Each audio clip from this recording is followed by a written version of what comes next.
मैं इस अवसर पर आप सबसे इस बारे में कहूंगा, ये जो कुछ भी आज आपको 23,647 आंगनबाड़ी केंद्रों में सक्षम आंगनबाड़ी केंद्र के रूप में जो विकसित किया जा रहा है, जिसमें LED TV, RO water, nutrition garden, pre school kit, ये सभी विकसित हो रही है। आंगनबाड़ी केंद्र अब दिखेंगे, और अगर स्मार्ट आंगनबाड़ी केंद्र होगा तो आपका मानदेय भी स्मार्ट होना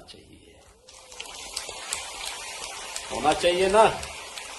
और इसी के लिए हम लोग आज आए हैं बोलने के लिए कि मैंने विभाग से कह दिया है, अति शीघ्र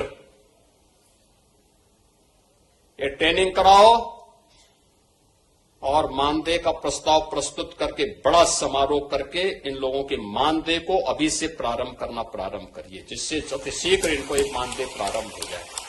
सम्मानजनक मानदेय मिलना चाहिए। सम्मानजनक मतलब न्यूनतम मानदेय की गारंटी मिलनी चाहिए।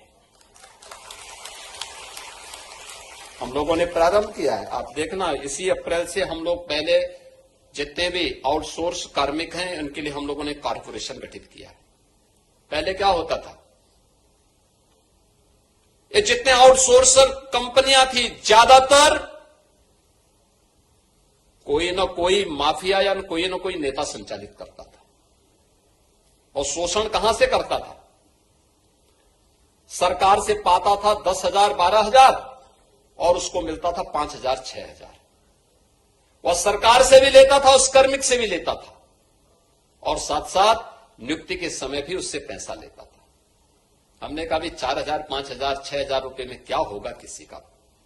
आज के समय में इतना पैसे से क्या कोई देखभाल कर पाएगा?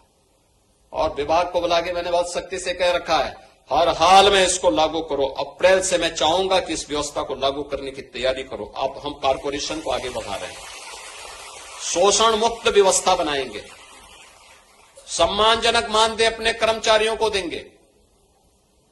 जो प्रदेश के हित में काम करेगा, प्रदेश के बचपन को संवारेगा, प्रदेश के विकास में भागीदार बनेगा, राज्य सरकार उसके साथ खड़ी होगी, उसको सम्मानजनक जीवन जीने के लिए आगे बढ़ने का अधिकार देगी। और इसके लिए मैं आप सभी आंगनबाड़ी कार्यकर्ती बहनों से कहूंगा, एक बड़ी जिम्मेदारी आपके ऊपर है। यद्यपि आपकी कार्यनिष्ठा पर कोई संदेह नहीं, क्योंकि जब इस संकट में प्रदेश था, हम लोगों ने कोरोना जैसी चुनौतियों को झेला है, और उस समय मैं देखता था बड़े से बड़े लोग पस्त थे, बहुत सारे लोग बहाना कर देते थे, लेकिन तब भी मैं देखता था कि आप लोग घर घर स्क्रीनिंग के कार्यक्रम के साथ सरकार के अभियान को आगे बढ़ाने का काम है। तीन तबके को तो मैंने अपनी आंखों से देखा है, क्योंकि मैं भी निकला था। प्रधानमंत्री जी जब फील्ड में उतरे थे तो मैं भी उतरा था, और हम लोगों ने जिले जिले में जाकर के देखा था। मैं किसी भी गांव में जाता था, क्योंकि अक्सर होता है कि हम लोगों के कार्य जनपद मुख्यालय पर या ब्लॉक मुख्यालय, तहसील मुख्यालयों तक सीमित होता है। लेकिन कोरोना के दौरान मुझे लगा कि कुछ लोगों ने कहा गांव में बीमारी है, हमने कहा शहर के साथ साथ गांव में भी जाएंगे। तो मैं गांव गांव में भी उतरा, गांव गांव में भी गया, कई कई किलोमीटर हमें सड़क मार्ग से चलना पड़ा।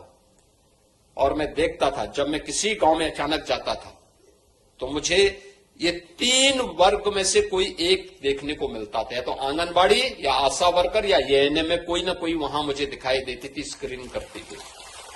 तो ये जो चुनौती का मुकाबला उस समय आप लोगों ने किया है, उसके कारण सरकार के मन में भी है कि नहीं, इनको उसी प्रकार से सम्मान भी मिलना चाहिए, आगे बढ़ना चाहिए, प्रक्रिया आगे बढ़नी चाहिए।